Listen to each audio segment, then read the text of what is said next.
ජපාන් යන්න ඇවිල්ලා ඉන්න ඕගොල්ලොන්ගේ මූලික ප්‍රාර්ථනාව තියෙනවා ජපානයට ගිහිල්ලා මොනවද කරන්නේ? මම මොකටද ජපාන් යන්නේ?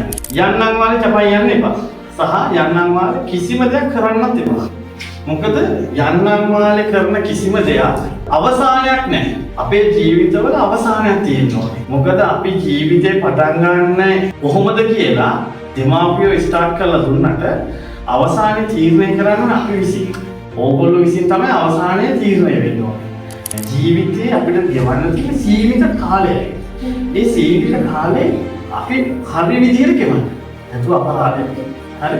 ඉගෙන ගන්න පිළිවෙලට ඉන්න එක, පිරිසුදු වෙන්න එක සහ වෙලාව කළමනාකරන.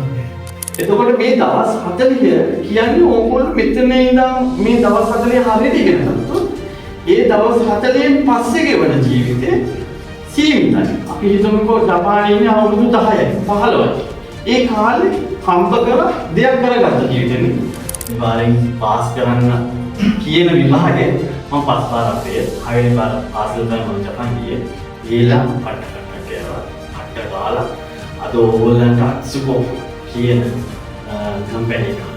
සහ මේ අත්සුකෝ ගෲප් එකේ ඕනම මගේ අලුතෙන් ජපනීස් අය 4 දෙනෙක් වැඩ කරනවා ජපානයේ තියෙන අත්සුකෝ ගෲප් එක. හම්බ කරන දේ ඕගොල්ලන්ගේ රටේ දෙයක් කරන්න.